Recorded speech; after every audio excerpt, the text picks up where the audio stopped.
Coming up on this week's show, a load of new Evercade titles are on the way. Pokemon classics come to the SNES. And we go inside the world of EA and Midway with Michael Rubinelli.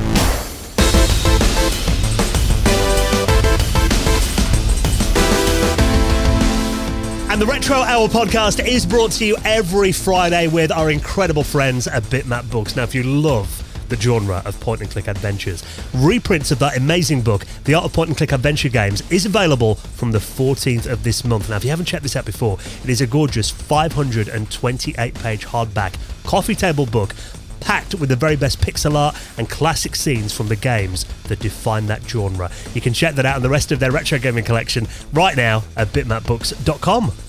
And with our friends at PCBWay. Now, if you're working on a retro project over the summer, you know they offer fully featured custom PCB prototyping with low-cost, fast turnaround quality boards, and they offer services like 3D printing and injection molding. And of course, you know that PCBWay are big supporters of the retro community. So get an instant quote right now at PCBWay.com. Hello and welcome to the Retro Hour podcast, episode number 389, your weekly dose of retro gaming and technology news with me, Dan Wood. Me, Ravi Abbott. And me, Joe Fox. And a very warm welcome to the podcast that every Friday takes you inside the world of classic video games and technology, brings you up to speed on what's been happening in the world of retro from over the last 7 days, and of course brings you a veteran on the show for an interview in the second half of the podcast. Basically, if you remember this sound, this is a podcast for you. You got goosebumps now, Joe? You know what? Slightly. I love this, by the way. I love what you've been doing now for like 6 weeks with the sounds and stuff. It is getting harder each week, I've got to say. Well, I'll do you a solid, but then it kind of means I'm in on it. I was going to do you a list. Like I was thinking of loads, and the GameCube startup screen was one of them. And it's funny because I'm getting excited over my own like podcast starting now. Like, which one is it going to be this week? Don't ruin the surprise, though. I think it's good that Dan has them all kind of under his belt and just This proves how nerdy I am. I actually sat down when I was trying to find. I thought I'll do a console startup sound. Ended up watching just videos of like console startup music on YouTube for about 20 minutes before. Like, oh, that's a good one. You're gonna get us soon with like the Apple Pippin startup sound, and we'll just be like, what? But that is how geeky we get on this podcast. Anything goes in terms of retro and technology as well. And I did mention that we bring you a guest on the podcast as well. And my word, have we got an amazing guest this week. We cram so much into the 1 hour or so that we have with our guest this week, Michael Rubinelli. Now, we're talking, legendary companies in retro gaming. They do not come much bigger than EA and Midway, do they? No, and I'm going to read Michael's titles here because he was a producer at EA, Vice President of Product Development at Midway Games, and he was also the Vice President of Worldwide Production at THQ. So there's some really interesting stories here. He also did some consultation for Take-Two. So, we're going to be talking about kind of how EA entered the Mega Drive. They entered the kind of console world and worked with the cartridges. Also worked with some interesting celebrities. There's some stories of MC Hammer and his you don't get much more 90s than that, do you? his skills on the Mega Drive. But also we're going to be going into the Saturn, and we're also talking Mortal Kombat and GTA 3 as well, which is really interesting, as we don't talk that much about the kind of later GTA series because it's always quite hard, with Take-Two on board and the houses and all of that. That's the thing. I mean, we've obviously covered GTA 1 and 2 quite in depth, with the guys from DMA Design as it was at the time. But you're right. I mean, and that's the thing with this podcast, because when we started this show like 8 years ago, we always kind of have a rule in our mind that retro is kind of 20 years previous.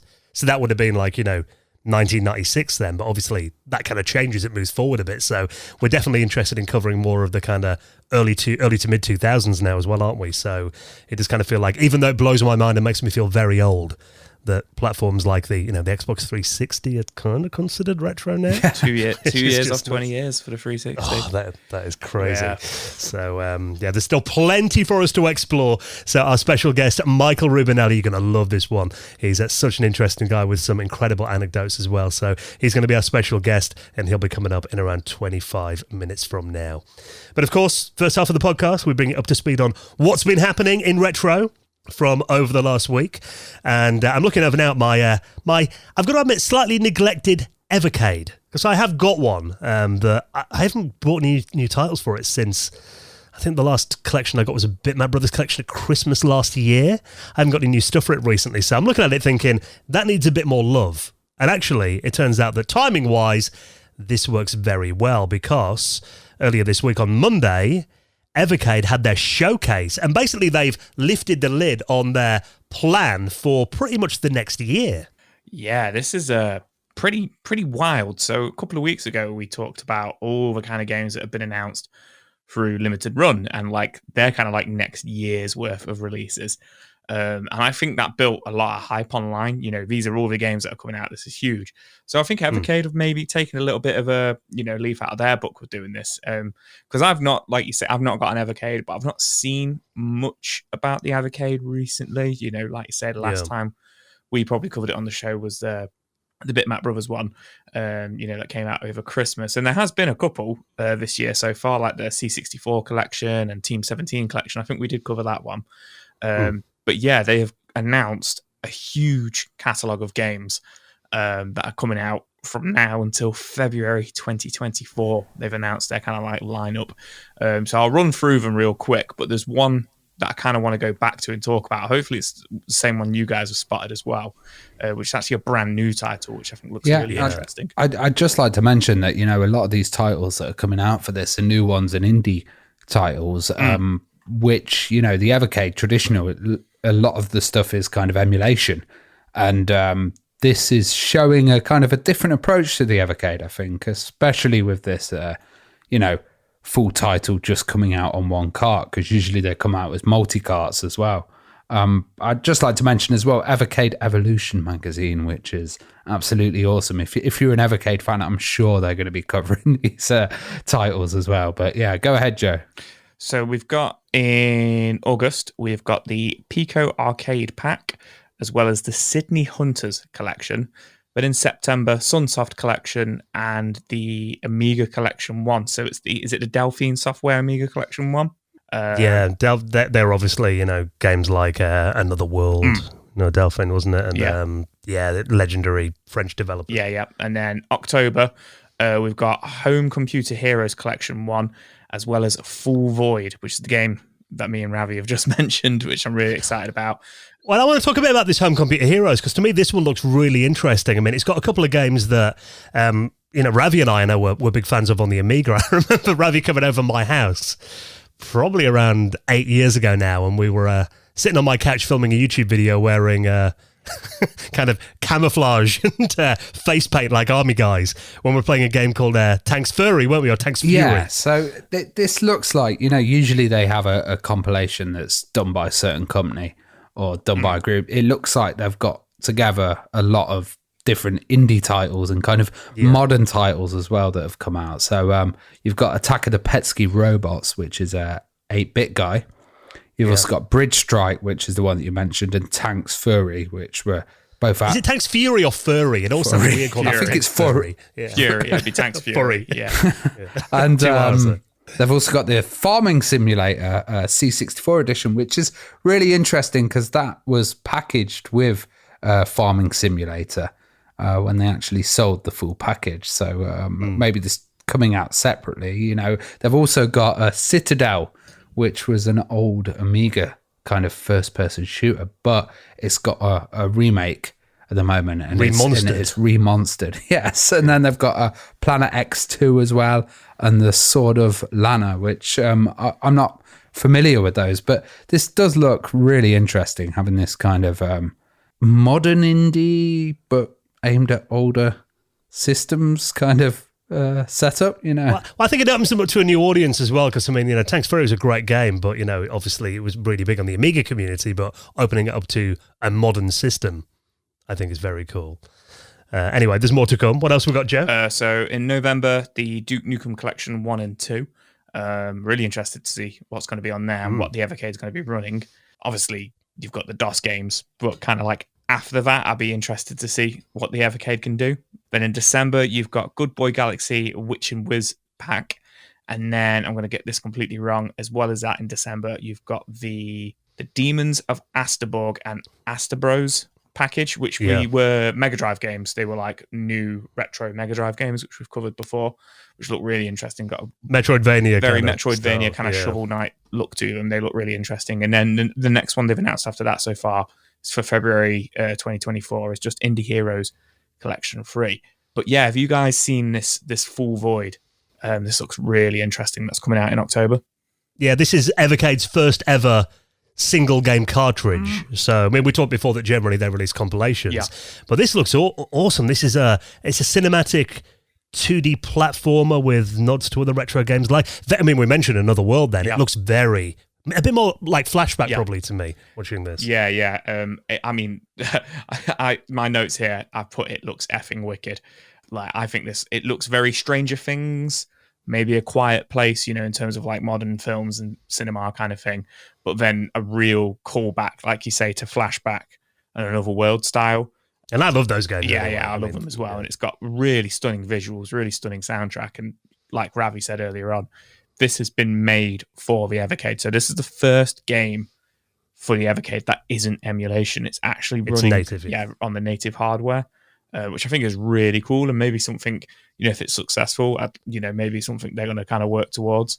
I think it's good that they've got to this point. It might not be for everyone. Like I said, these are modern titles, but for the older systems, whereas some people collect the classic ones. But they've kept the price range the same as well, which is just fantastic. And that's what I like about the system. You can get quite a few games for a decent price, and this looks like a premium release to me. This Full Void, it's definitely worth it.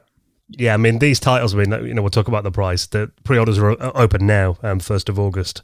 So when this episode comes out, they are available to pre-order. Cart's coming out in October this year, but it's only £17.99, which is such good value for something like this. I mean, it's coming out, physically, a full-colour manual. You even get an included comic as well to give you a bit of a prologue and background on the game. Yeah, that's wicked. I you know what? We live in a world at the moment where stuff doesn't come with manuals, let alone like full-colour manuals and stuff like that. So it's really cool to see Evercade kind of keeping that retro feeling alive, if that makes sense, and keeping manuals alive as well, which is really awesome. So yeah, really, really looking forward to this one, and I might have to pick an Evercade up. But I was looking at it earlier on, I was like, do I get the handheld or do I get the console one? Get them both. Get them both. Let's do it. Yeah. So nice to see their roadmap. Some very exciting things on the way for the next 12 months for Evercade fans. I'll definitely be ordering that as soon as we finish this podcast, because that game looks incredible. So I'll link that up if you want to check it out. And of course, the rest of the stories always in the show notes on your podcast app, or head to our website at theretrohour.com. Now, I'm not in my office at the moment. If I was, Ravi, have you got a lovely mechanical keyboard? Yeah, let me just type a click of the keys. Can you hear that? love that sound. That's the sound that keeps my wife awake at like 2 o'clock in the morning when I'm next door, banging away on the keyboard. It is loud. Can you imagine what the old offices were like with everybody using those and the old computers, There definitely are, over the last few years, I think because of gamers, mechanical keyboards have definitely had a big resurgence. Whenever I go into I was going to say PC World or Curry's as it is now, they've got a big gaming section in there now. There's so many kind of neon and lots of RGB lights on them and stuff. All over them. This one looks very cool though. This is from 8-Bit Do. Now we've talked about them before. They do kind of Bluetooth controllers, that kind of retro style. A lot of kind of controllers they generally do, but this one is the first keyboard I've seen from them. But this is a Nintendo-inspired mechanical keyboard that is in the vein of the old school NES and Famicom keyboard. I really like the Famicom one. I was like, this. That colour scheme. Yeah, that colour scheme. I thought this. I mean, the NES one, anyway, looks pretty cool. The American and PAL one, it looks cool, but that Famicom one was really selling it to me. I really, really like the colour scheme and just kind of like just the Japanese style of it, and the dials at the top and everything like that. these do look really, really cool. And I know mechanical keyboards can be pretty expensive, but when I saw that $100 price tag, I was like, whoa, maybe I won't get that. I kind of wanted it for work. Just to kind of that is quite cheap for a good mechanical keyboard. And these are the smaller ones as well, because they don't have the numpad on the side. Yeah. So they're a bit smaller, but it's a weird kind of bridge between the computer world and the kind of console world. This is, having a console themed keyboard on your computer. I'm not sure how I feel about it, but I do love the customization that comes with it. So there's these 2 giant buttons that you get that are about the size of the numpad, actually. They're just like 2 huge buttons, and you can just define them to be anything. But also there's a whole selection of hotkeys that you can have on the keyboard that you can fit. So maybe if you're playing emulation on a system with them, you can kind of assign the hotkeys, or you can do that with, like, if you're doing some hardcore PC gaming. Yeah, what's cool as well is, I mean, if you look at the layout, it's not 100% your traditional PC layout. They've got a few extra keys in there that I imagine will be very good for emulation. When I'm looking down at the Apple keyboard in front of me now, where you normally get the right control and the right alt key, they've actually got an A and B buttons there, haven't they? That are in bold red on the NES-style keyboard.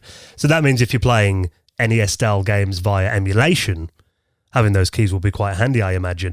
Originally, when I saw this, though, because, I mean, these are really, it doesn't look like they're off-the-shelf parts. So first I thought, have they just kind of skinned a third-party keyboard from someone else? And then I thought, is it going to be a recreation of the actual Famicom, the Family Basic keyboard that came out back in the 80s? I thought, is it going to be like a version of that? It's not, though, is it? It does look quite different to that. Yeah, it's quite different. It's not that. But that, even if it was emulate, like, I used to play a lot of emulation on keyboard, when I was younger, a lot of Super Nintendo, and that big B and A, like, it's cool, I like it, but I can't imagine I'd use them. For me, this would be more just, I'm an adult with adult money and I just want to get something stupid for the office at work. It does go well with the mouse as well that they released. Which went down quite well, which was a weird mix between computer and console. But at the moment, there's a lot of renders of it, and I'm wondering, is it wireless, which would be good, or is it wired? And a few renders have wires and a few don't.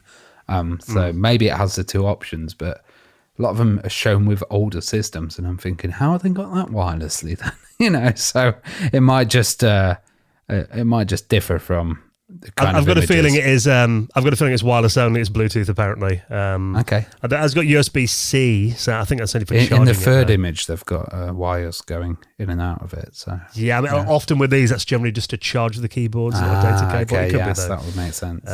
It's got a built-in battery by the looks of it as well. But I do think it's very cool. I mean, that would look awesome on your desk. And I think, obviously you can't really tell until you feel, what a keyboard feels like under your fingers. But I think, for $100 for something that's unique like this, and if it feels nice, I think that's pretty good value. So pre-orders are available now, and that's going to be shipping next week, August 10th. So I'm going to check that out. I'll put that in our show notes as well. Now, you must have been excited about this one, Joe. Now, I did mention last week on the podcast, didn't I? I incorrectly said that you were addicted to the Pokemon Go game. I was wrong about that, but you were addicted to an older Pokemon series, weren't you? Come on, give me this. So yes, I grew up. I'm first gen Pokemon. I was. Yeah, of course you are. Of course I am. I saw something the other day on Facebook, and it was like, if you can name the first 151 Pokemon, you're generally around the age of 34. And I was like, I'm 34 and I can name all 100. I remember at school we used to have a guy, and Jeffrey, if you're listening, and he used to sit in the canteen, and we'd be like, right, recite every Pokemon and do impressions, and he'd sit there at lunch just like labelling them all off and doing all the Goldeen and all that kind of stuff. Yeah, and you know what though? It's crazy because it's bigger than ever now, isn't it? My little nephew's off to a Pokemon cards expo this weekend where they do trading. Yeah, it's massive at the moment, Pokemon is. And it's funny because it's like, there's a lot of people at work, I still like to think I'm quite young and hip, but there's all these like 20-year-olds and stuff at work, and I'm like, I remember when Pokemon came out. And all right, granddad. Yeah, exactly. But anyway, that's not the story. Talk about how I had a love for Pokemon when I was younger. The story is somebody has, now this has been done before, okay, but this is very different. And there's a 20-minute video on it, and this is by Below Average Gaming. And it took me a while to kind of get my head around it. So hopefully you guys can help me out with it a little bit. But I've seen these cartridges before. So Pokemon Red, Blue, and Yellow came out on the original Game Boy, and then you got Gold and Silver version a year later. Now, these have been ported to the Super Nintendo before through just general emulation. Just stick in emulation on a chip, stick it on a motherboard, stick it in a SNES, cartridge, and stick it in. So when Dan sent me this earlier today, I was like, well, why is Dan sending me this? I've seen this for years. Like, because Pokemon never got any love on the Super Nintendo. It was, even though it was on the Game Boy from 96 onwards, you got Pokemon Stadium, Pokemon Snap and stuff like that for the N64. So SNES never got the Pokemon love. And I also associate that series with being Game Boy titles. Yeah. Because it was a Game Boy series. So it makes sense for people to port these to the Super Nintendo. But what this guy's done is really interesting. He hasn't just ported it to like emulation or anything like that. It is actually... there's a lot of soldering and a lot of modifications involved in this. He's kind of ripped everything apart. So Yes. he's taken apart the Super Game Boy. Yeah, which is the device you use on your Super Nintendo to play Game Boy games, which you can do with the Pokemon games. But yeah, he's used the guts of a Super Game Boy and the actual Pokemon cartridges. Now, he does use fake Pokemon cartridges just because he said Pokemon games are just too expensive and he doesn't want to rip apart. You don't want to rip apart a classic Pokemon Yellow because they're like $50-$60, like 50 quid in the UK and stuff. So yeah, like you say, Ravi, he's used the actual Super Game Boy, hasn't he? Yeah, but he's gone to the level of getting the actual link in there as well. Yeah. So, this is a fully functioning kind of Super Game Boy cartridge and link all shoved into one tiny little case that you can then just put into a Super Nintendo and it just fires up, Yeah. Yeah, and he's done this so well. I mean, essentially these are the look like Super Nintendo cartridges, and he's got the colors as well. I mean, you've got the yellow one, you've got blue transparent one, red transparent one, the gold one, the silver one. I mean, they're all here and they look like these could have been commercial releases. Yeah. He's got labels printed up for them as well. So basically you've got, the Game Boy adapter and the game nicely contained within a Super Nintendo cartridge. Yes. And then, like Ravi says there, I don't want to just gloss over it. It has got the link cable functionality. So it actually has the link cable of the Game Boy built into the side of the Super Nintendo cartridge, and it's seamless as well. It's not like sticking out the side or anything. He's got it all in there. And he had to use like a Dremel saw and everything to take it apart and get it in there, which I think is crazy, but it does look really good. But essentially what that means is you can trade Pokemon over link cable using these Super Nintendo cartridges, as well as battle. Now, I think that'd be quite funny. You've got two of these cartridges plugged into your two Super Nintendos with two CRTs, and then you've got an old Game Boy link cable between them, and you're battling on them. So it's quite a lot of effort when you can just do it on Game Boy. But either way, very, very cool. And to see, rather than just being standard emulation, to actually see kind of like physical running cartridges using actual hardware, Nintendo hardware. It's kind of like making a huge 32X cart or something and fitting a game in there and then kind of sticking it in. But the other way around, degrading it, I guess. Yeah. The one thing I didn't realise, because when you watch this video, he talks about he has to put a modification in there, the Super Game Boy clock mod board, because apparently the Super Game Boy runs quicker, which is why you basically, if you have this little board in there, it fixes the clock speed and makes it the same speed as a Game Boy. And he mentions that that's one of the reasons why basically using a Super Game Boy is not acceptable in gaming tournaments. Yeah, I didn't know that either. I thought that was quite interesting. 2.5%, 2.5% quicker the Super Game Boy runs Game Boy games at. And then he played the music from Pokemon Silver one after the other and was like, can you tell the difference? And I was like, no, not at all. And then he played them at the same time, and you can actually really tell the difference. You're like, oh yeah, okay, one is like, I know it's only 2.5% quicker, but it sounds significantly quicker when you played them at the same time. So yeah, that was an interesting little fact of the day for you.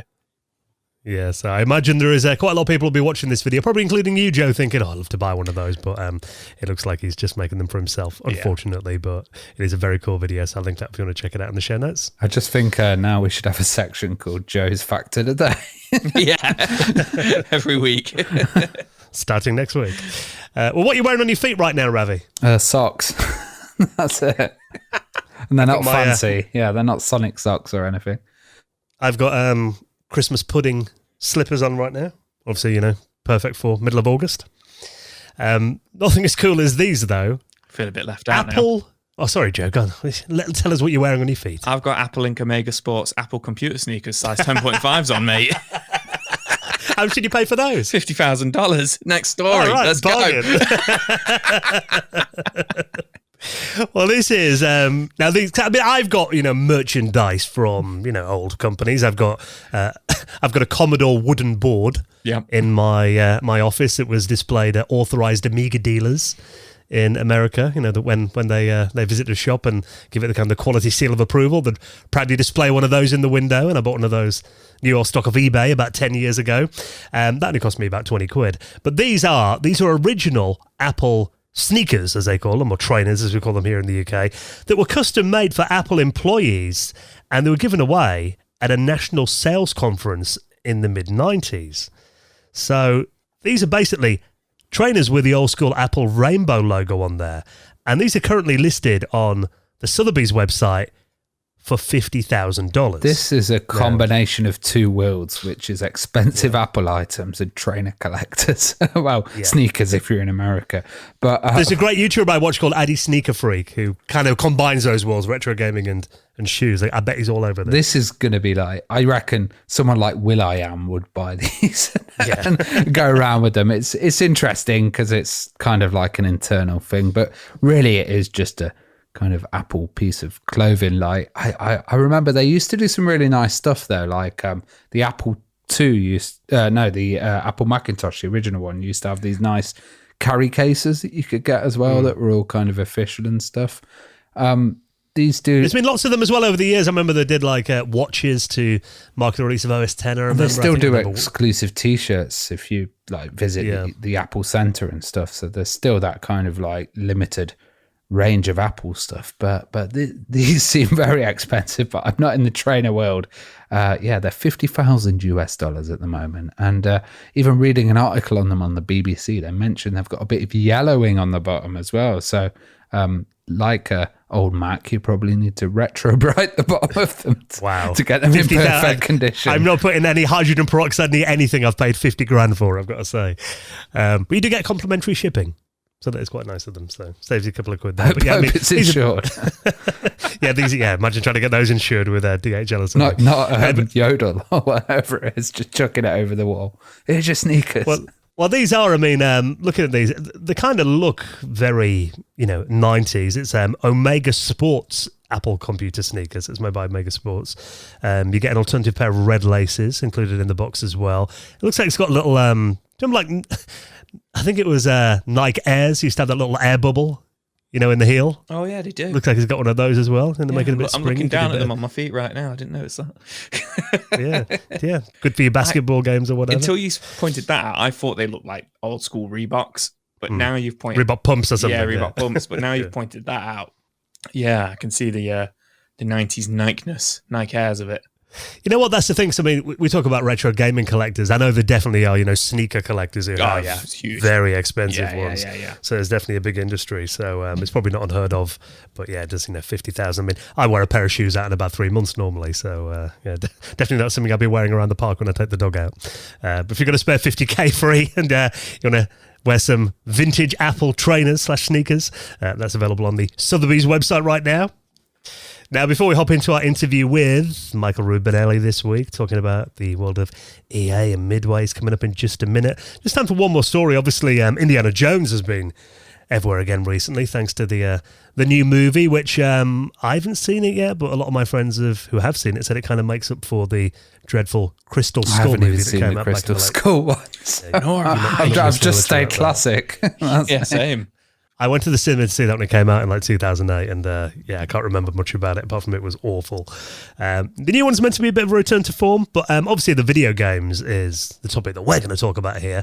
And I've got to admit, I wasn't all that into the Indiana Jones games. I played some of the point and click adventure games back in the day, but obviously there was on consoles, there was some platformers that came out, and particularly this one here, which is an unreleased version of a game that was released on the Super Nintendo, Indiana Jones Greatest Adventures, that was apparently meant to be coming out for the Sega Mega Drive, but it got cancelled at the last minute when US Gold went out of business in 1996. But there is some footage that's been uploaded to YouTube, and this looks pretty good. I don't know what you guys think of this. Have you played any of the old school Indiana Jones? Played the point and clicks, and they're just absolutely fantastic. They're amazing. But I've not played the platformers. And interesting to see this is also, in possession of Factor 5 as well, who are a great company. Yeah, I've got the Super Nintendo one that this is a port of. Right. I can't remember who made it, but it was produced by JVC. You know, JVC had randomly did a few games in the mid-90s. And I always remember thinking it was dead strange. There was a big JVC logo on the cartridge for it. the company that made your video recorder. Yeah. I always found that really strange. But so I don't know if you guys are familiar with the Super Star Wars games that came out on the Super Nintendo. You got Super Star Wars. Haven't played them, but I know of them. There's the 3 of them based on the original trilogy. So the Indiana Jones, what was it called? The Indiana Jones Greatest Adventure, is it? Yeah. Yeah. It's made by the same people, same company. They just did, rather than doing 3 Indiana Jones games, they just put all 3 in one cartridge. And it's very underrated. I don't really see many people talk about this game. Graphically, it's absolutely fantastic for the Super Nintendo.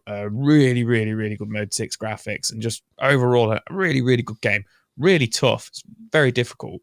But I never knew they were going to do a port of it to the Mega Drive. And I mean, it makes sense because a lot of, back then they would come out on both as they do now. But it's interesting to see not only is this kind of like surface now, but like you say, Ravi, Factor 5 have had a hold of this since 2017. And one of their, I think his name's David Mamser Haywood, who's like a MAME developer, put a video out in May of 2021 who has a version of it, and he plays it and pretty much says, I can't release this, guys. Like, I'm going to get into a lot of trouble. Disney owned the trademark. Yeah, Disney owned it and stuff, and Factor 5 have got it. So he released footage of it, and graphically, I think this looks really fantastic for the Mega Drive.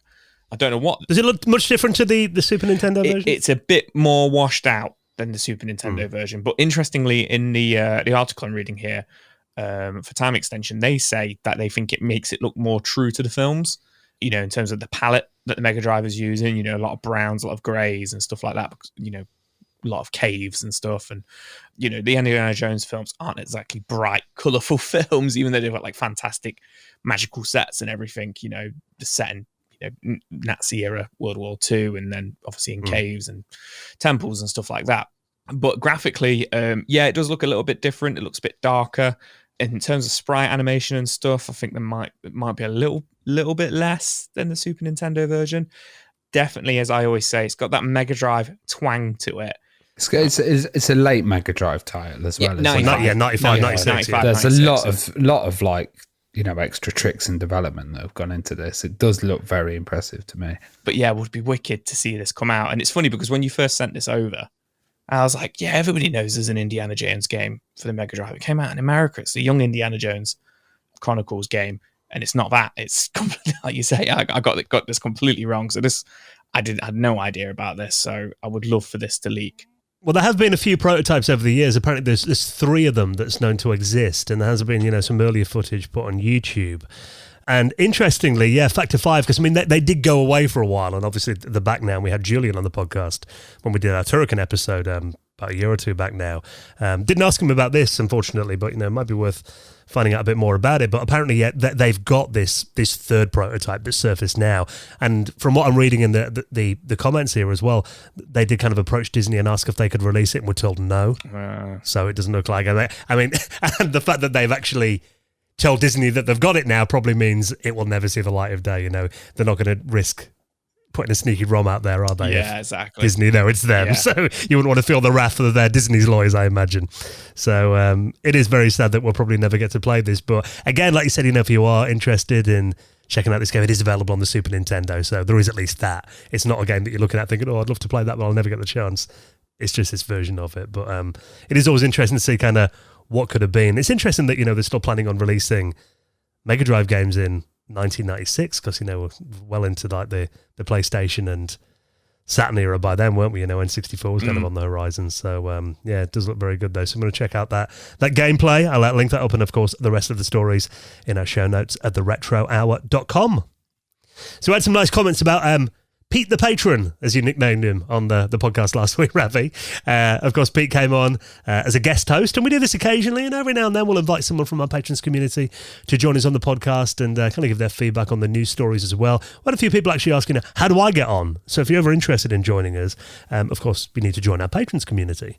And I think, we do talk about our patrons community quite a bit because it is just so important to this podcast, isn't it? Yeah, and I think if you want to join, then drop a message in the patrons Discord as well, and there's a section called Coming on the Show.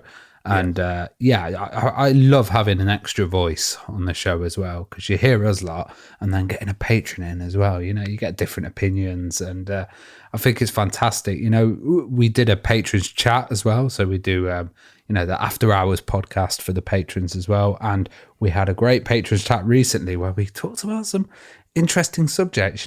Usually there's always a bit of Amiga talk. There always is. But well, Ravi, let's say that you've joined the dark side. Ravi got an Atari ST. Yeah, I got an Atari ST, and I love the sound effects. And I've been kind of exploring that. So we're talking about MIDI as well. We were talking about like TV shows that had video games in them, and computer systems like Halt and Catch Fire was one that we were talking about. And it's just a really nice community, and we share a lot of stuff, and there's a lot of people that will talk about their systems and what they've got, and then other people will add advice, and it's just fantastic, and it really helps the show and keeps us going, really. Yeah, because obviously we have running costs doing a weekly podcast, so our Patreon, it covers all that, and we really appreciate that. But I think for us, it's that community aspect, isn't it, Joe, that we built up around it? Yeah, absolutely. I mean, I've said it 1,000 times before. I'll say it 1,000 times again.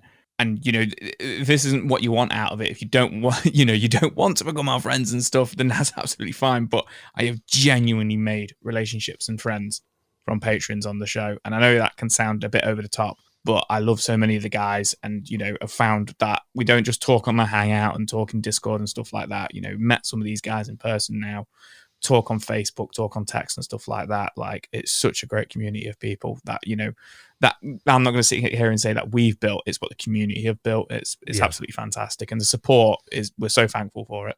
So if you join us on Patreon right now, not only do you get the usual podcast early some weeks and get it edited in time, we're also about to do an extra 10 minutes or so of news stories just for our patrons. We do that every single episode of the normal podcast.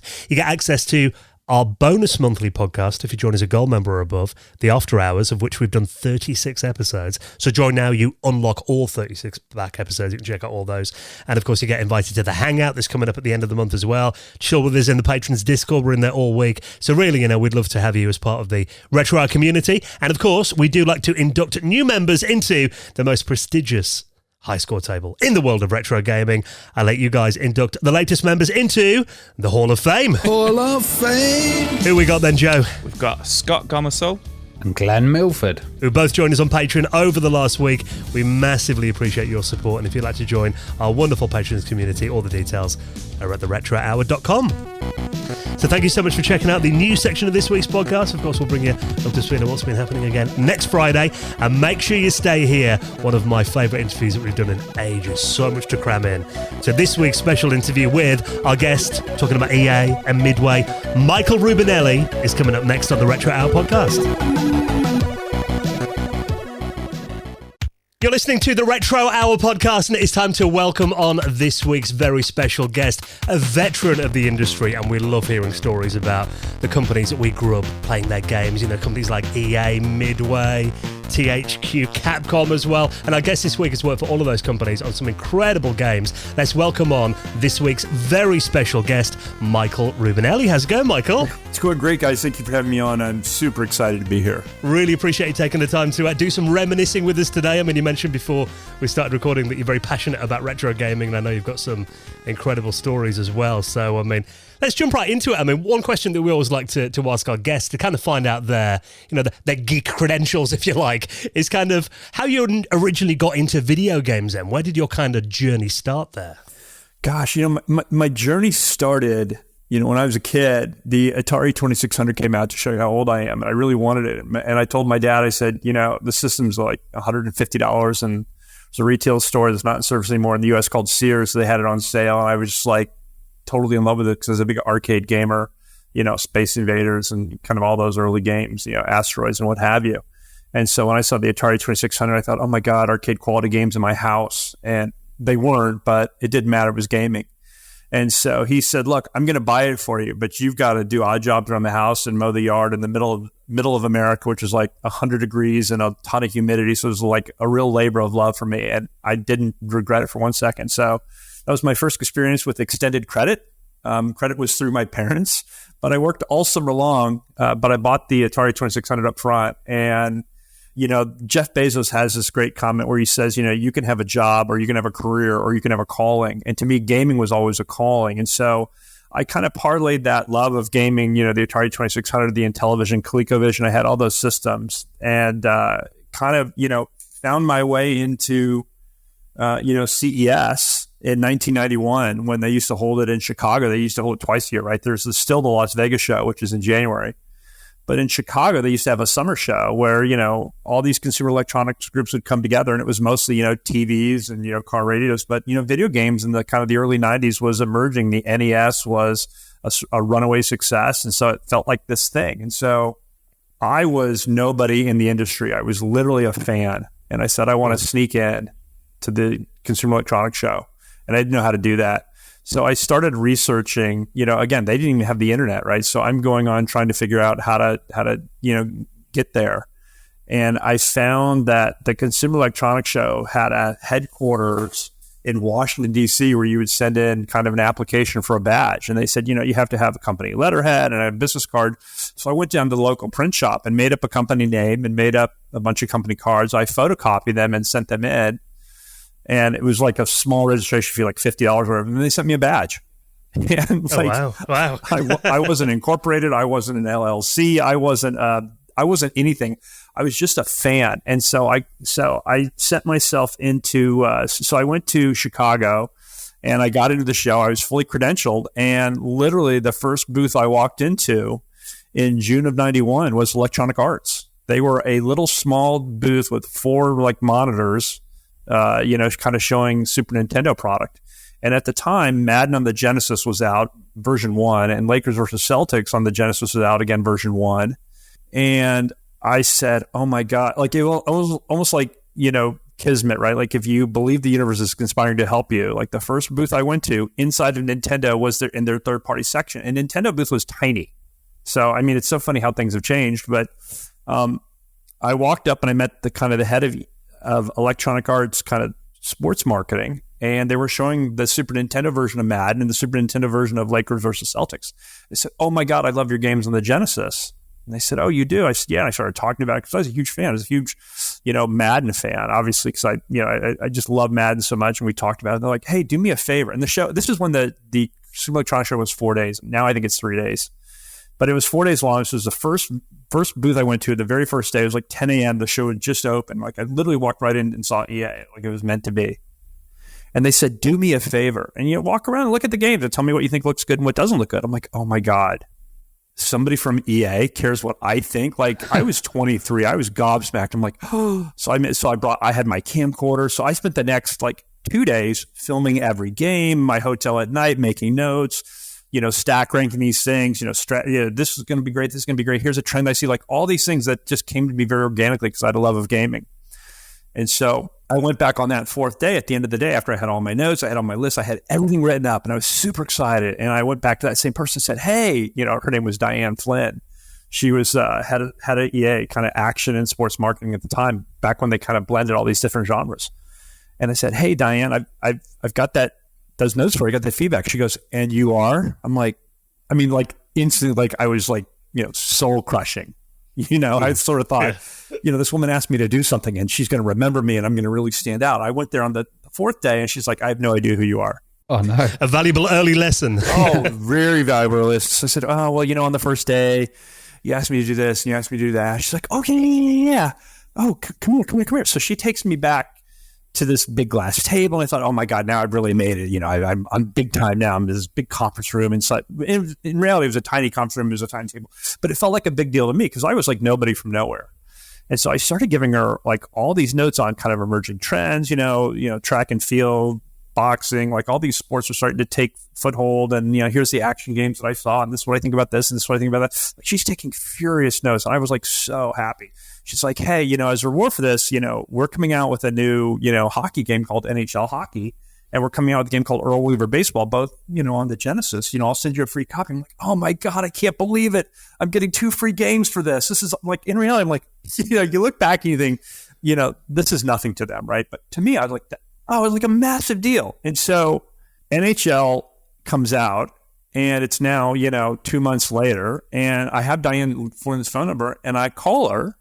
I'm like, oh, hey, I hate to bother you. Again, I'm like nowhere. I'm living on the East Coast. I'm not even in the industry at all. I've got a side hustle where I've taken my collection of old 8-bit Nintendo games and I put them in convenience stores and video stores around the area. This is before Blockbuster ever rented games. So I thought, you know what? If movies will rent, why won't games rent? So I had a couple friends of mine that ran, convenience stores and video stores. I said, see what these do. And I put out, I had a bunch of old NES games. And she goes, dude, I can't keep these in stock. Like, they're renting every day, $2 a day. I'm like, oh my God. So I go get this unsecured loan, right? And it's for $1,500 just on my name. I pay the loan back in 40 days. Well, I used the loan to buy a Neo Geo. I used it to buy some Genesis systems. I used it to buy software. I said, I just want a side hustle that lets me buy games for free, which is all I really care about, right? Like, I want to feed my gamer habit. And so I pick up like 7 stores in total. And of course, I use the money I'm making from, this rental business, again, which I spend maybe 3 hours a week doing. And my regular day job was like 60 hours a week. But in this 3-hour a week job, that's how I make the money to go to the CES show, to get the hotel, to rent the car, all that fun stuff. So I call her up and I say, look, I said, I haven't gotten that free copy of NHL. Here's my address. Like, have you sent it? Like, that was my main concern. She's like, oh, hey, while I got you on the phone, this other genre has been announced by this other, publisher. What do you think about this? And so we spend the next 45 minutes talking about why that's a good idea or not. And I hang up and I'm being like, oh gosh, darn it, I forgot to ask about my free game. So I call back again. People at EA are like notoriously busy. It's like literally a month of phone tag. And I finally get her on the phone again. And so that was July. I get her on the phone again, in mid-September. She says, hey, this is going to sound weird, but how would you think about coming to work at EA in the marketing department? We have a role for an associate product manager, and nobody in our marketing group really is as passionate about games as you are. I'm like, they're like, so if you're ever in the area, you should come out and interview. I'm like, I live in North Carolina. You're in the Bay Area. Like, I'm not going to be in San Francisco anytime soon. That's just not what I do. I don't have the wherewithal. I don't have the interest. This is just not me. I'm this 23-year-old kid. She's like, okay, and then she hangs up. She calls me back like a day later and says, you know what? This is going to be weird, but we want to fly you out. I'm like, oh my God, you're kidding. Yeah, we'll put you up in a hotel. You get in on Friday. We'll interview you on Monday. And I'd never been to corporate America. I'd never been in an interview process. I'd never been anything. I was just this kid out of college who was entrepreneurial. I had a lot of hustle. But I did have friends in the Bay Area. So I stayed with them for the first, Friday, Saturday, Sunday night. Then Monday I went into EA to interview. Well, the EA interview process was like a gauntlet. It was like 14 people you meet with, a half hour apiece. And for some instances, and others it's an hour a piece if it's your hiring manager and all that fun stuff. So I met with Bing Gore. That's the first time I had met Bing, and he talked about he looked at my resume. I had no gaming background. I was from the East Coast, not anywhere that level. They normally hire people within 2-hour driving kind of distance. And they said, how did we find you? So I told him the CES story. He's like, you should really get Diane Flynn to pay you like 2 weeks worth of her salary. I said, why? He goes, because she gave the best CES report of anybody who went to the show that year, which is incredible. And it was like loaded with all this great insights. Like, whoa, no kidding. And, and Bing and I had become fast friends and we still stay connected to this day. But that's, and then, fast forward, a month later, they offered me the job. 2 months into the marketing job, I realized that marketing isn't about making games, which is what my interest was. And all my friends at EA at the time were on the production side. So Scott Orr, Rich Hillman, Michael Brooks, the guys who made NHL, the guys who made Madden, the guys who made baseball. They said, you should transition into production. And I'm like, oh, great. Okay. I'll do that. I talked to my manager, yeah, I think that'd be good for you. And so they said, well, you don't know anything about production. So you have to start as a product tester, at the very, very bottom. You have to take literally a $20,000 a year cut and pay. And I wasn't making $100,000 a year. I was making $40,000. So basically you have to take half your wages, and that's now where you are. You have to work your way up. And I had a hard time processing, how can I be worth twice as much in marketing than I am in product testing? Well, I was wondering, when you joined EA, how important was sports to EA? And I know you had some involvement with a series like John Madden as well. Yeah, of course. How did you kind of grow your role whilst you were working there as well? Yeah, it's a great question. It's really interesting. So EA at the time was kind of split across a bunch of different kind of divisions, right? There was the Sims group, which did, Abrams Battle Tank, and it did 688 Attack Sub. There was EA Kids group, which did all the Edu software. There was, the Action group that was trying to get, like, sports really wasn't dominant. Like, EA had Populous, and it had Bullfrog, and it had, Theme Hospital, and it had, the Syndicate. It had all these kind of non-sports games because they were in the PC business. And at the time, different products and different genres carried the company, and sports wasn't as nearly as dominant as it was. So I was just, this kid in a category that, during the football season, got some traction and did well, but the other 9 months of the year it didn't. And so sports was kind of just a blip at the time. Well, once the Genesis got real commercial success, and it was clear that Madden and then Lakers versus Celtics, NHL, and then ultimately golf kind of led the way in terms of selling software on this massively successful platform in the US, EA said, let's triple down on that. And initially it was called the EA Sports Network. And then ESPN sent them a cease and desist letter saying, we're going to sue the hell out of you. You can't call it EASN. It's too much like ESPN. And there's too much confusion in brand. And your logo looks like our logo and all these things.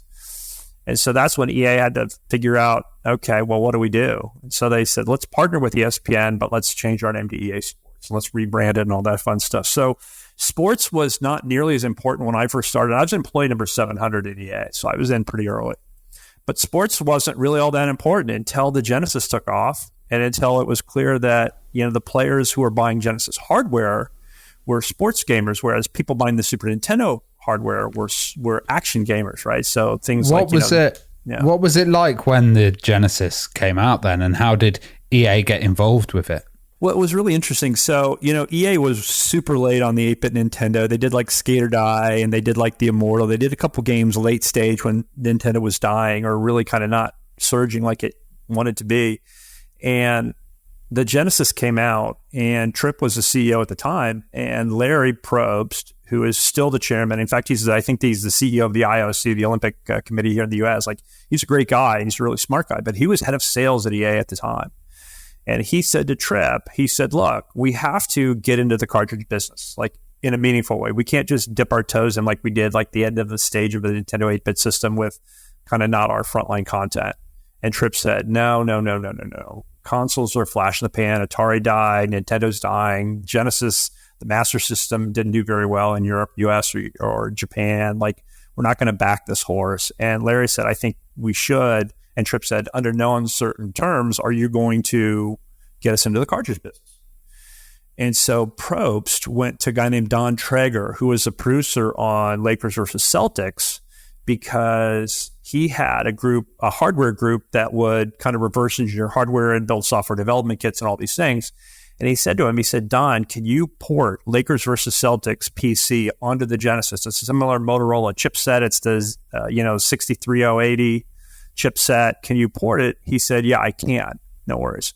And so unbeknownst to Tripp, at CES that year, Larry walks in and meets with, I don't know if it's Toyota or Nakayama, one of the guys, whoever was running Sega Japan at the time, or Sega Enterprises.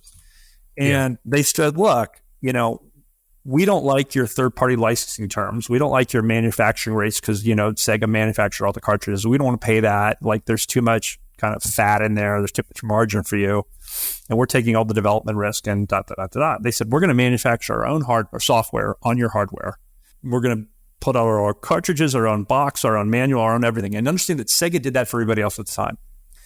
And Sega said, and this is a meeting at CES. Obviously, there's a TV on, there's a Sega Genesis hooked up. And, so Larry's in there kind of strong-arming Sega.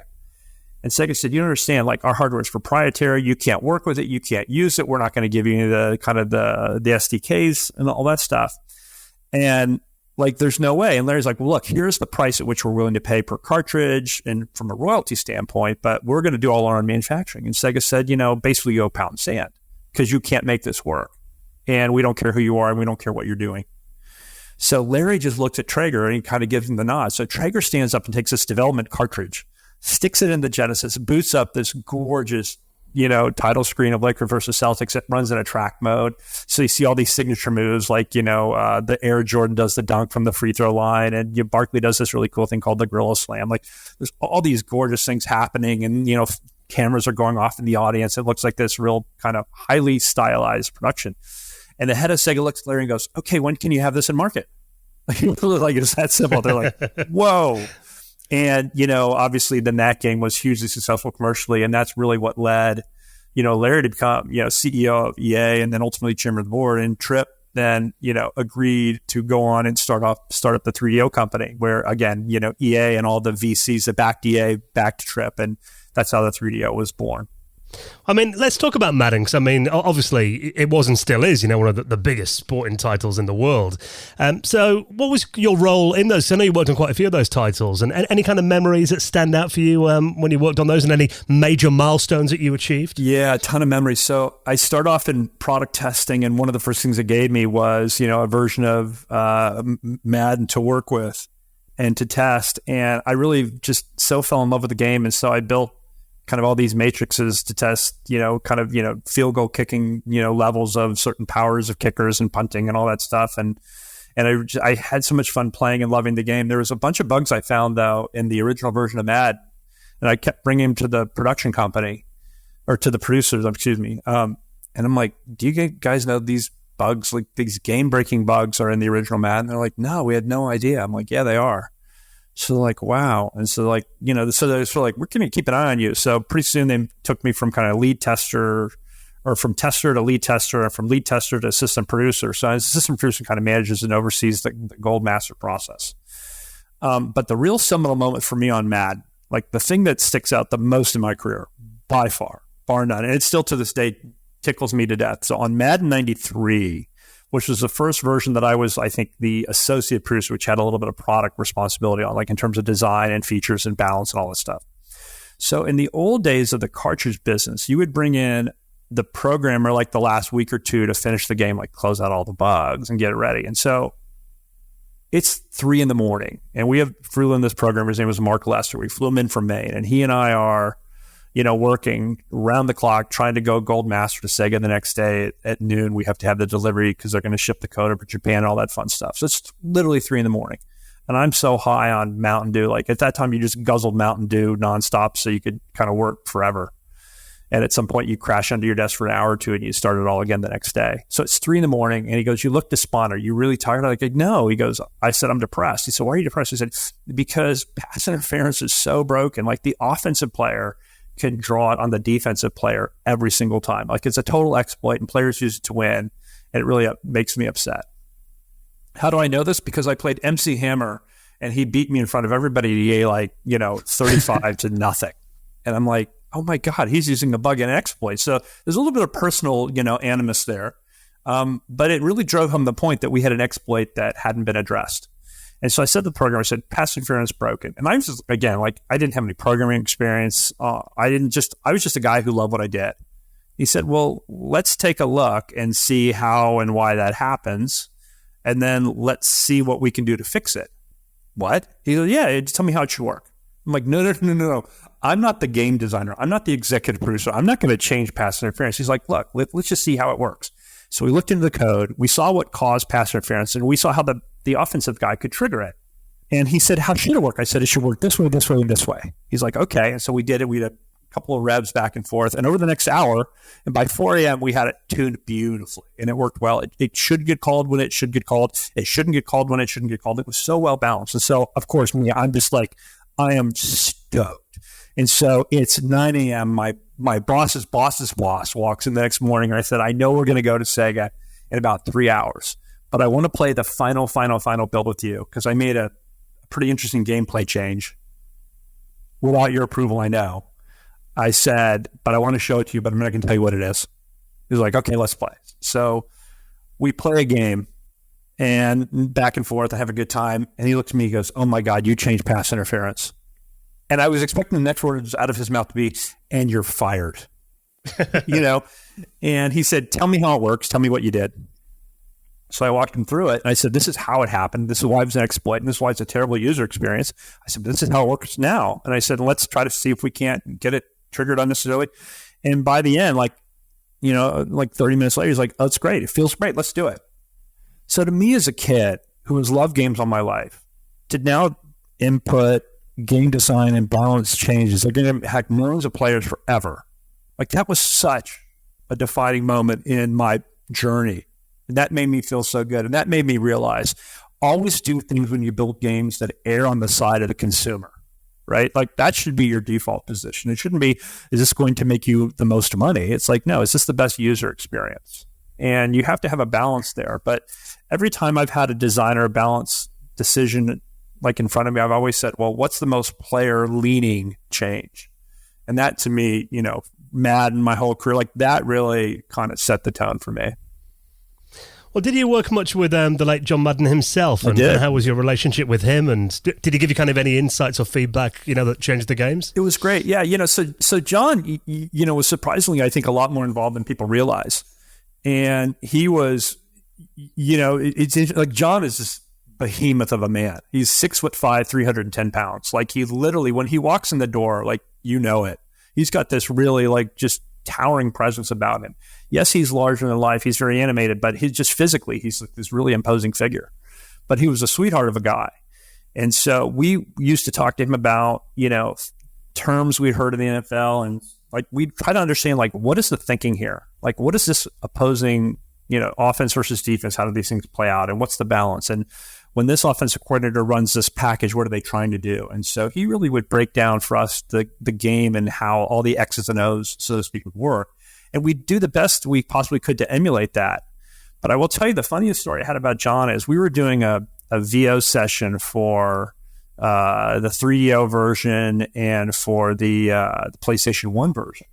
And I watched, like, that whole week, I watched all these tapes of John Madden, giving game intros, writing them verbatim. So opening season, what is of a football season, what does John Madden say?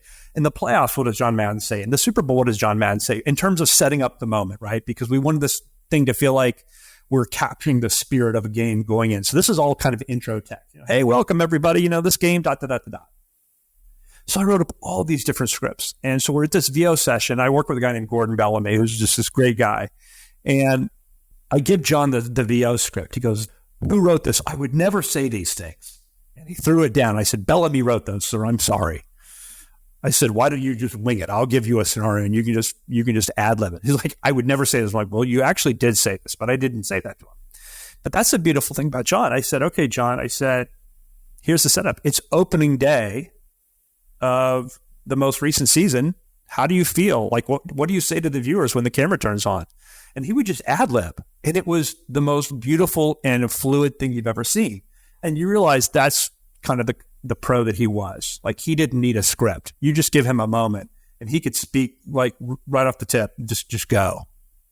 And it was great to hear. And it was a beautiful thing to see. And you get a real appreciation for kind of, here's this guy who was a football coach, but he really has turned himself into this multimedia mogul. And you know what? Good for him and good for us, and a great guy. And I still miss him to this day.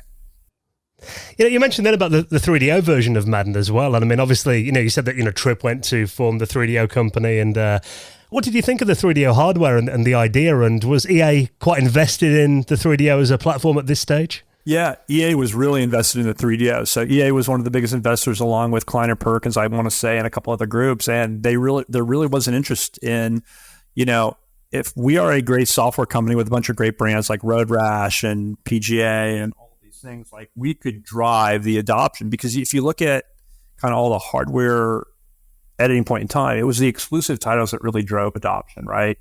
And so, Nintendo had, they had Zelda and they had Super Mario and they had Donkey Kong, and Microsoft has, Halo, and, Sony once upon a time, Ridge Racer and Tekken was exclusive and all those things. And so there was always this whole notion of, could we get into the hardware business? And Tripp had a dream to build that, and EA wanted to sponsor that, not only with kind of investment dollars, but with software.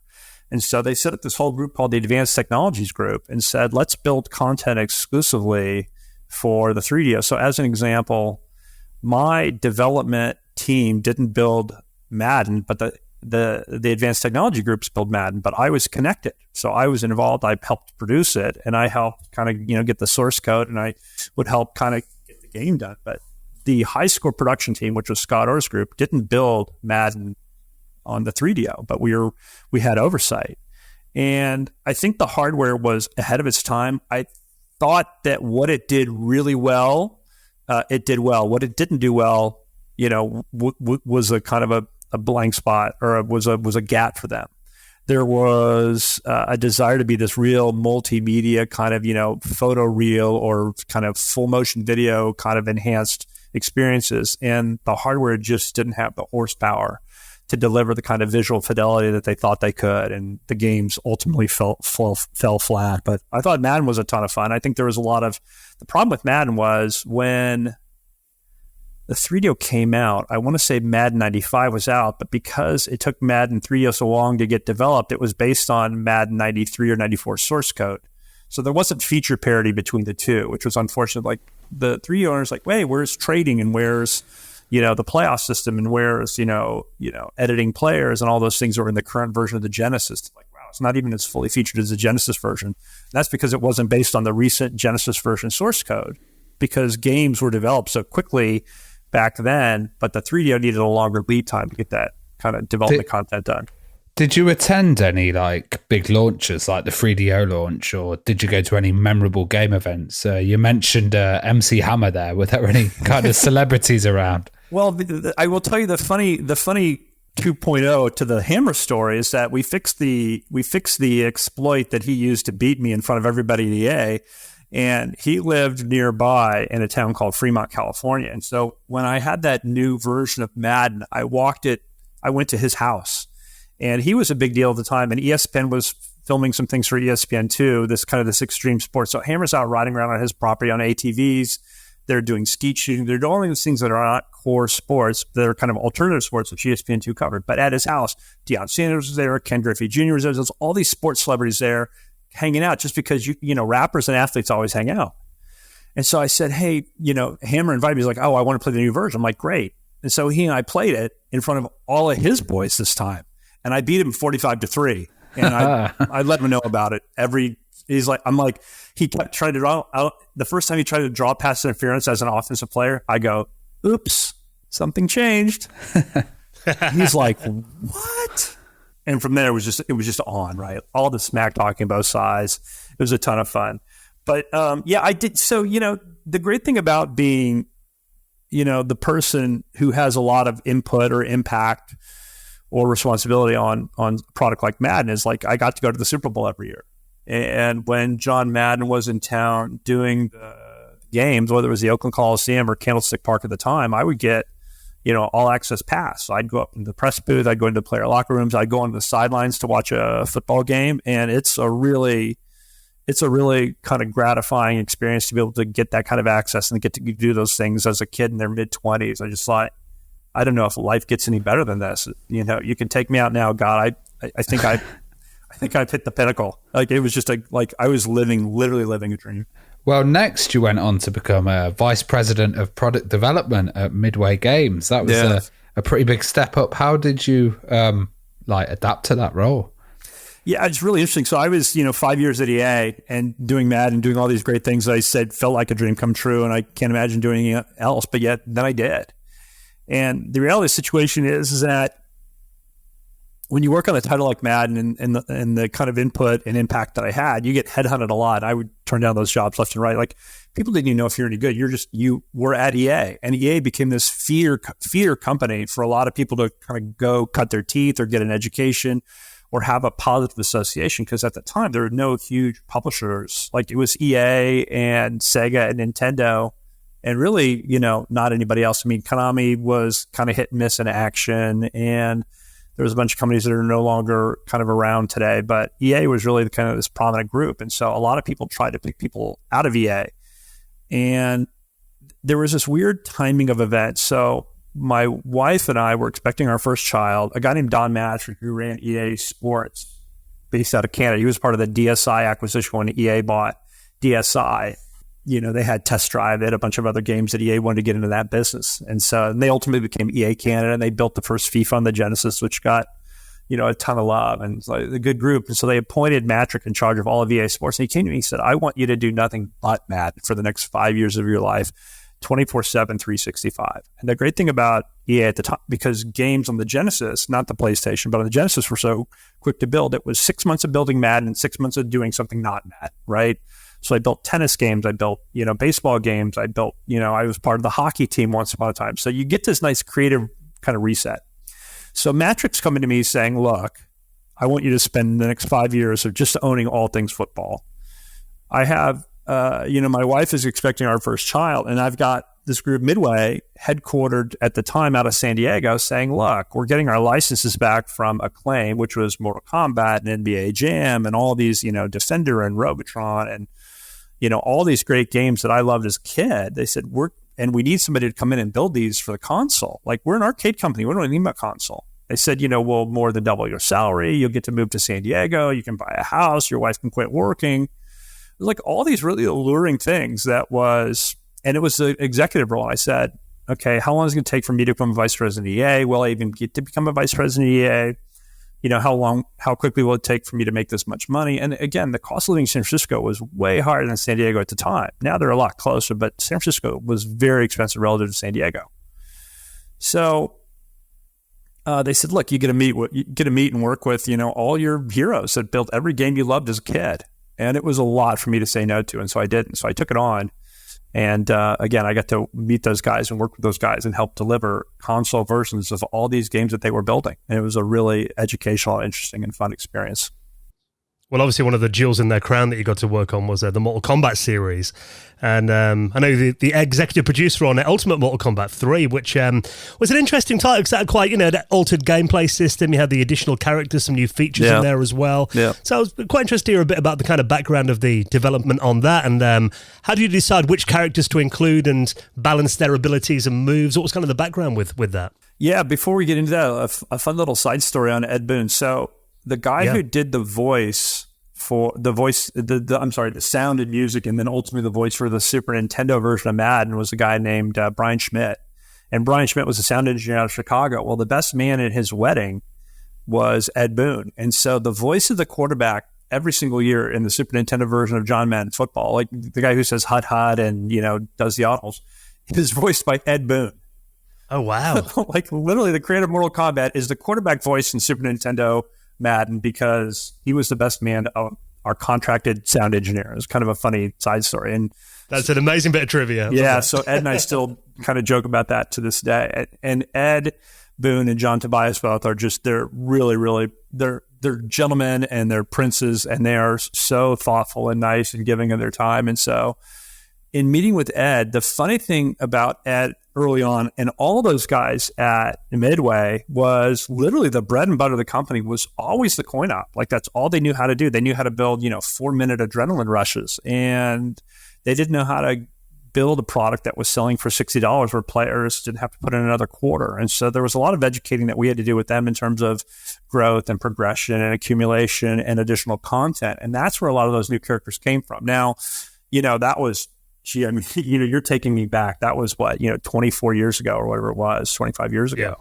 And so while I don't understand or remember the addition of, Noob Saibot versus, Smoke versus Reptile versus this character versus that character, I will tell you, UMK3 as it relates to the big deal there, again, as we talked about was, Sony PlayStation wanted exclusive content for a pack-in for the PlayStation, hardware launch. And you'd see, the Crash Bandicoot, pack in, or the this pack in, the Ridge Racer, the Tekken, the this, the that, they did a UMK3 one and it sold unbelievably well. And we couldn't just give them, MK3 roster. They said there has to be things that players can't get anywhere else, because the way that, these hardware manufacturers look at it is, what is the reason for a consumer to buy our hardware? It's no longer an arms race. We can't say, we, have the highest res textures, we have the most polygons or the most frame rate or the most this, most that, because there's a lot of parity now between all the different hardware platforms. They all looked great. They all ran really fast. They all did really cool things. So there was this whole need to differentiate around, software, availability. And that's why, like the GTA 4 came out, I want to say it was exclusive to the PlayStation for the first year. And that cost Sony a lot of money. But again, that was a huge point of differentiation for their hardware platform relative to Microsoft or Sega or Nintendo at that time.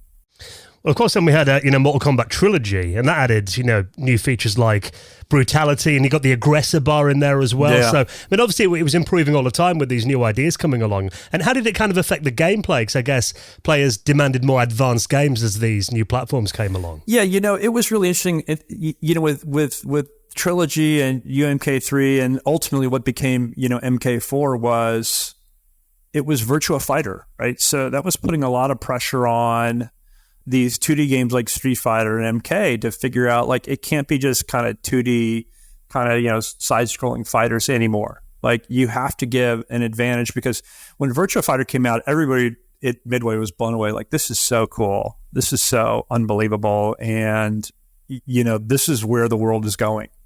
And that was with, kind of low poly, flat shaded textures. Imagine what happens once the hardware improves enough where it gets even better. Like, we have to, dip our toe or have an iron in that fire, so to speak. But until we get there, we need to do some things that buy us some time, or that, continue to feed the audience that we currently have. Because the one thing you don't want to do as a content company, you don't want to kind of take a left turn into 3D from 2D without having anything as a fallback in case you totally miss the mark on the 3D. You're like, oh, wow. And you've abandoned your 2D audience who got you here. So there's a real intent to have this transitional period where you give them content, you give them moves, you give them animations, you give them aesthetic improvements, you give them all these things that keep them engaged while they figure out kind of how do you kind of unlock what that 3D experience wants to be. And MK4, as a result, was really delayed and wasn't, super well received, because it's a hard thing to do and to get it right. And having a 2D fighting game like MK or Street Fighter or Guilty Gears or King of Fighters or any of those things, like, that's a much easier game to balance, right? And that's a much easier game to understand power curves and player versus player and character versus character and all that. But as soon as you move into that Z space, and how does this feel, and how do you maintain that rapid, like, bloodlust that you get in 2D in 3D and make it feel like there's not this visual disorientation? Like, that's a real hard thing to do. They've obviously cracked the code, and they had, but they had a lot of bites at that apple, so to speak. And so that's really was kind of what Trilogy was all about, was, how do we continue to just put something out there we know people will like? We give them, a little bit more of the same, but it's 10% better, or it's 10% more, while we figure out what that 3D paradigm wants to be. And obviously, these were coming out on various platforms that were very different architectures. You had, it came out on DOS, the PlayStation, and the Sega Saturn as well. So It's quite interesting to hear kind of how did you adapt it to different hardware specs? And I've heard that the Saturn was quite a tricky platform to develop for. It was, and I think a lot of things that people don't realize is you had this with the Saturn. Like, it's like, oh, good, cool, it's disc-based, and so we're going to put a bunch of full motion video in there, right? And a bunch of really high-res audio, which is really expensive from a storage standpoint. And, we didn't have Blu-ray discs back then. It was just CDs, and CDs had limited storage, and people filled it up right away. Well, the problem with the Saturn was, the PC is no big deal. You have multiple discs, you open them up, you install it on a hard drive, okay, fine. But with the Saturn, if you had a 2-disc game and you open the lid, it would lose all your game data, right? Like, there was no reset. There was no memory card at the time. There was no internal memory that could save all these things. And so that was a little bit of a design flaw from the Saturn standpoint of, like, we're going to give you, storage media that's going to be able to hold a lot of really cool high-end stuff, but not a lot of deep gameplay, right? And so they really were at kind of cross purposes of, hey, here's a machine that can show incredible visuals, and the fidelity was at the time was through the roof, and yet as soon as you need to change discs, everything gets compromised, like everything. And so that was kind of like didn't somebody like literally like a head scratching moment in the halls of EA at the time? Like, didn't anybody think about this as they were designing this? Like, this doesn't make any sense. The question about is there different kind of architectures that you have to design for? There were. And, the thing that was really interesting to us was that Nintendo, historically, starting with the 8-bit Nintendo and then the 16-bit and then the N64, they were always inferior from a hardware standpoint. It was always the least powerful graphics processor, least powerful, main CPU. Like, it was always underpowered, because underpowered parts of those hardware systems were cheapest to buy, meaning they could charge the same price but have more margin. And Nintendo, and they were right, always said, we don't need to have blast processing, which is what the Genesis called it. Like, we don't need to have the fastest chipset. We have, Miyamoto-san, and we can build the best games with what we have, right? So if you look at Donkey Kong Country, Super Mario, like Zelda, Metroid, Punch-Out, you look at everything that Nintendo ever did, it was a great game, right? And that was always their calling card. We don't need the most powerful hardware because we have the best software designer in the entire history of the world. And they were right. And so when we would build for the SNES versus the Genesis, or the Saturn versus the N64, or GameCube, Wii, like, it didn't matter. Like, we always knew that we had to have a separate set of expectations for the Nintendo hardware. And how do we use it? And the ultimate obviously was the Wii, right? With just the design of the Wii mode and all that stuff. Like, that was the ultimate. How do we really retro fit an experience into, because they so want to differentiate themselves, right? They said, we cannot compete with, Xbox. We cannot compete with Sony. We're going to compete on a whole different kind of level. Interestingly as well, you were doing some consulting work for Take-Two. And I hear it's a GTA 3 series as well. So how were you involved in that? Because that was such a revolutionary title when that came out.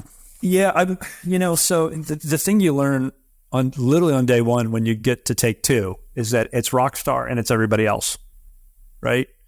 And Sam Houser is an absolute genius, and Dan Houser, his brother, like the two of them are the straw that stirs the drink at that company. And they have made that company so much money. They get to do whatever they want, and, good for them, and God bless them. And Sam is a brilliant, brilliant man. A lot of people, they probably know it, but maybe they don't know it. But, Sam Houser worked for BMG Interactive, the Bertelmann's group, right?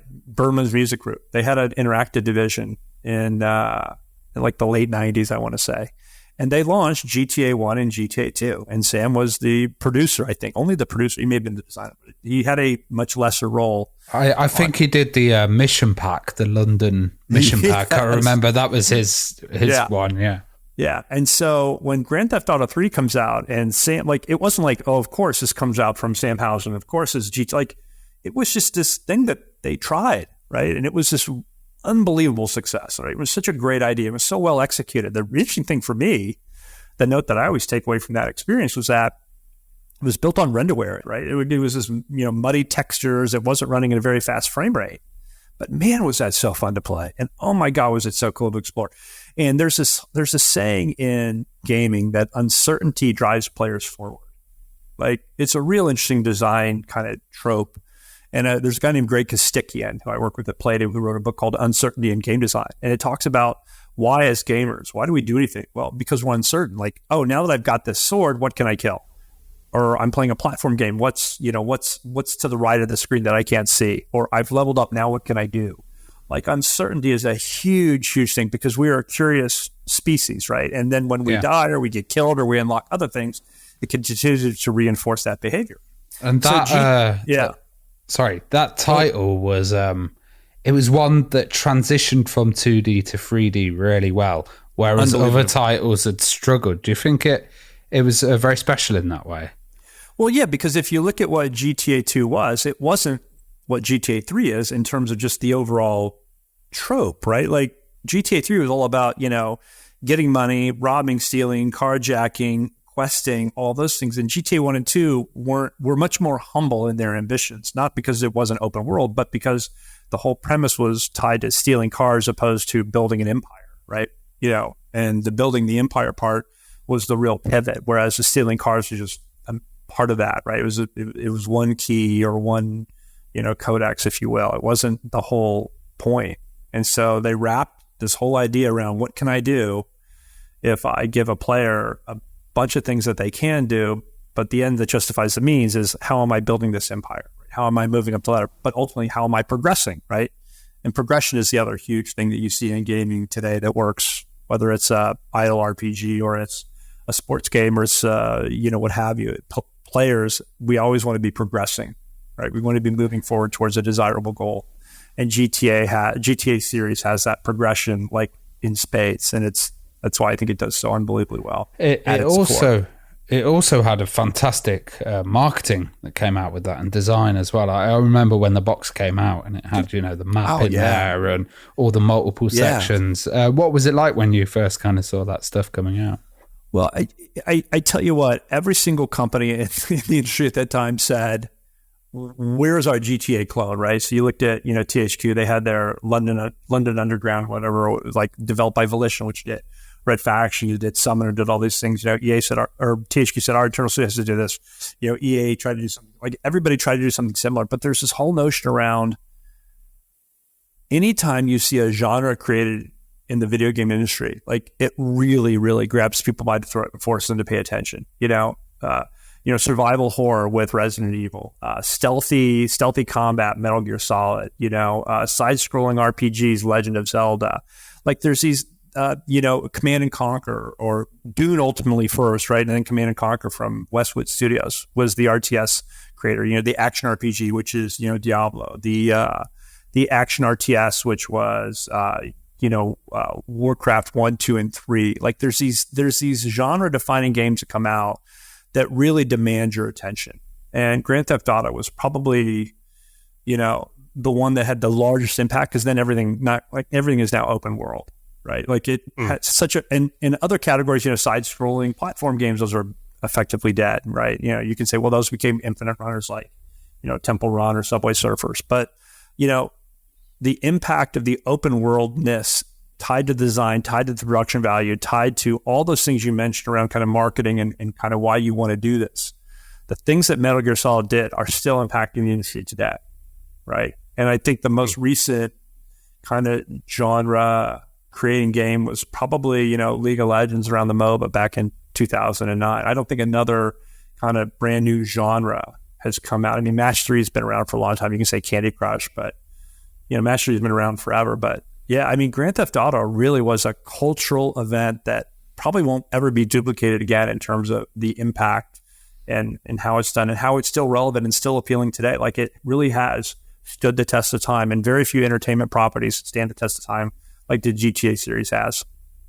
And I think the timing of it as well, coming out around the turn of the millennium, it felt like, this is 21st century gaming now. This is what's coming. It's a great point. Yeah, I totally agree. Yeah. Well, let's talk about, you mentioned THQ briefly there. You actually worked as VP of Worldwide Production at THQ. I did. So how did you end up there then, and what was it like, and what kind of projects were you working on? Have you got any memories of that? Yeah, I do. So Midway was a really hard place to work. There was a lot of kind of internal strife and things that they were going through that they didn't, again, they were an arcade company trying to transition to home. And I think that a lot of kind of the executives in Chicago that ran kind of Midway kind of didn't understand the impact of home. They just sort of thought, well, we'll just keep the arcade business, and the home business will be an afterthought. And I didn't like that. I didn't like kind of feeling not like a second class citizen. I just felt like the things we were doing, I thought was the future of the company. And, people didn't agree with that. So we had a guy named Brian Farrell, who was the CEO and chairman at THQ, come to Midway and want to talk to us about licensing, kind of Midway IP to build 8-bit console versions of Mortal Kombat and NBA Jam. I'm like, what are you doing? 8-bit? Like 8-bit is like 8 years ago. Like, right? That's our business model. Like we take old titles and we bring them out onto platforms, because guess what? There's 100 million Nintendo 8-bit systems in the world and nobody supports it. But yet people still own them. They didn't throw them all away. And so we built this whole business around kind of supporting dead hardware platforms, or perceived dead hardware platforms. And I thought it was a really smart approach, and it was a really good idea. And I liked him, and I liked his management team. And so I just reached out to him one day and said, I don't know what you're doing in the home space, but I know you're trying to do things around Madden, you're trying to do things around FIFA and NHL, NBA. I used to work at EA. I still know all those people. They're all still there. I said, I can help you, but I'd love to know kind of what is your plan for growth in the future? Do you want to be a frontline publisher? And I said, and I know you have the WCW license, which I actually love, the WCW wrestling games you have, Nitro and all that stuff. And he said, yeah, actually, we'd love to talk to you about coming in and, helping us become more of a first party, or much more of a kind of a premier publisher.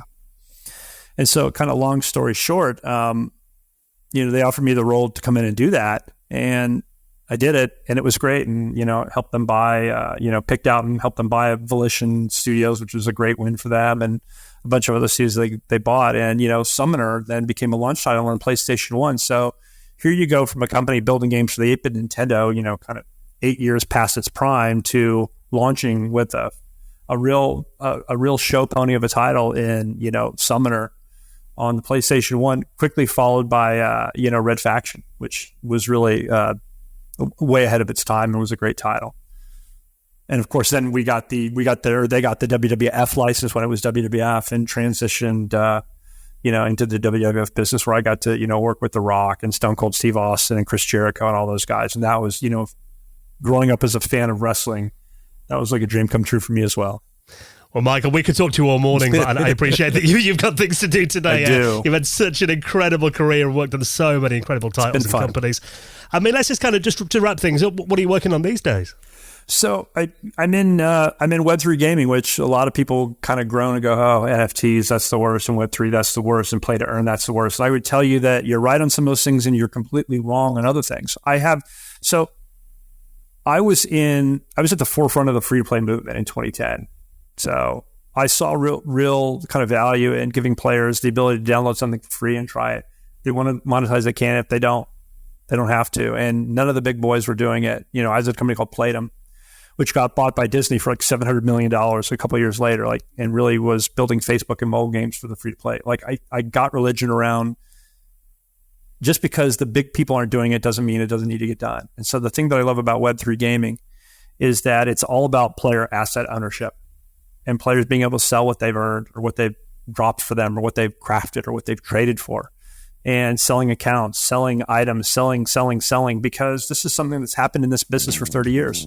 And Web3 really allows that to happen in an open and a transparent way. And I will tell you right now that big publishers don't want you to know about NFTs because it's not good for their business. But then again, they don't understand how it can be, but I do. And so I'm trying to build that North Star and show the world what a great kind of Web3 gaming experience looks like, where players get to own and do whatever they want with the things that they bought. Well, Michael, it's awesome to hear that passion for gaming and keeping at the forefront of the industry still burns strong. So it does. Best of luck with that, and thank you so much for coming on and reminiscing with us this week. It's been wonderful to talk to you. Dan, Ravi, thanks for having me on. I'll come back anytime. Appreciate you.